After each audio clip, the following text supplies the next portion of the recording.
怪物一家。小男孩的名字是布魯諾，他總是上蹿下跳，東敲西打，哇啦哇啦，大嚷大叫，吃起飯來呼嚕呼嚕，喝起湯來咕嘟咕嘟，還殺得到處都是。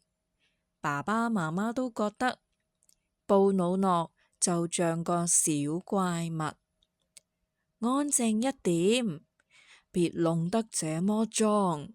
天哪，一團糟！你簡直是隻小怪物。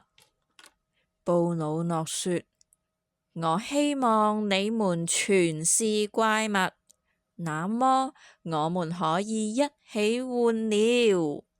爸爸大喝一聲：夠了！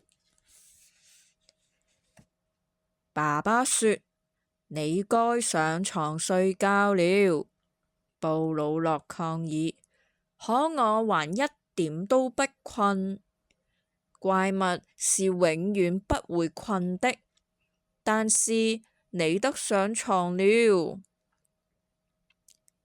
幸好布魯諾是會魔法的，爸爸把這一點忘記了。布魯諾吹響了他的魔法喇叭，朝空中一揮手，怪模怪樣喇叭花，怪物一家頂呱呱。爸爸的身體開始膨脹，還長出了一條尾巴，他的腦袋變綠了，鼻子變藍了，滿臉都是大鬍子。媽媽突然長出了一張怪誕的大嘴，兩隻眼睛伸出來超級長，但她一點都不在乎。他們上蹿下跳，大敲大叫，呼嚕呼嚕吃東西，殺到處都是。好極了！布魯諾大聲說。媽媽嚷着：你吃東西怎麼沒有呼嚕呼嚕？大聲點，加油！爸爸一邊咆哮一邊搖頭。什麼叫一團糟？見識太少了吧？你還有得學呢！爸爸將牆壁塗上花生醬，媽媽把果醬一坨一坨掘出來，到處亂扔。爸爸還在布魯諾的頭上倒糖漿，味道不錯。爸爸大喊：來吧，真正的一團糟！媽媽大叫：好主意！爸爸掀翻了所有的家具，媽媽把抱枕的羽毛抖得滿屋子亂飛。布魯諾覺得這有點過火了。爸爸嚷着：你傻站在那裏幹什麼？快來幫我！布魯諾打了個呵欠，時間已經很晚了。爸爸說：你不是困了吧？這才剛開始呢。但布魯諾現在只想睡覺，他的眼皮都開始打架了。爸爸嘟囔着：算了，這一回就放你去睡吧。他把布魯諾馱起來，一路咚咚咚咚爬上樓。媽媽也跺腳跟在後面。布魯諾說：我得洗個澡。渾身黏糊糊的，太髒了。媽媽喊起來：你瘋了嗎？怪物是不洗澡的。她只好直接躺在床上。爸爸咆哮着：你怎麼回事？怪物是不睡床的。怪物從來都躲在床底下，你不是忘了吧？布魯諾想要一個晚安的親親，還有睡前故事和抱抱。媽媽說：呸呸呸！什麼親親？太嘔心了！那些無聊的故事、肉麻的抱抱，通通走開吧！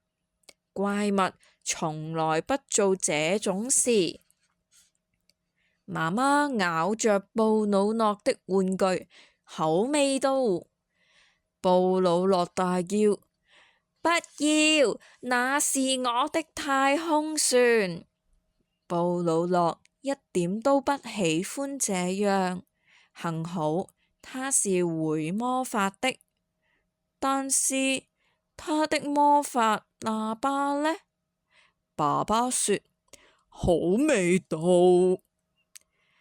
布魯諾大叫：把喇叭還給我。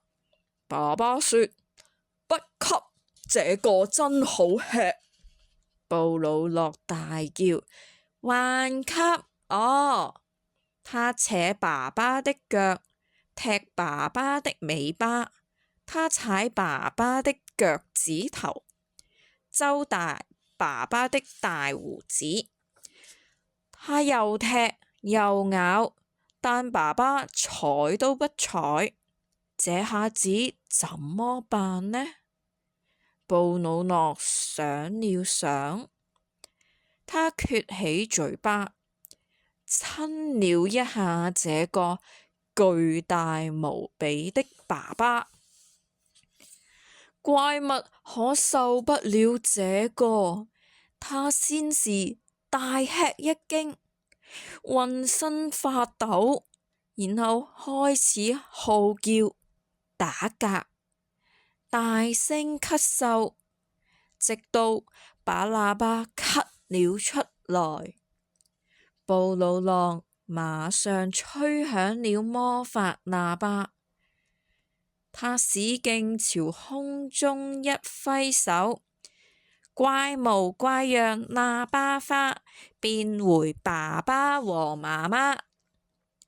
媽媽大叫：天啊！這一團糟！爸爸大喊：天啊！這一團糟！這是誰幹的？布魯諾說：不知道。爸爸大喝一聲：趕快收拾乾淨！幸好布魯諾有他的魔法喇叭，怪模怪樣喇叭花恢復原樣我的家。爸爸陪着布魯諾來到床邊，給他一個晚安的親親，又抱了抱他。布魯諾很快睡着了。等到明天醒來，又是一個怪物狂歡的好日子。怪物一家，作者約祖亞·杜格拉斯，插圖 Marika Nielsen，翻譯林丁丁，出版木棉樹出版社。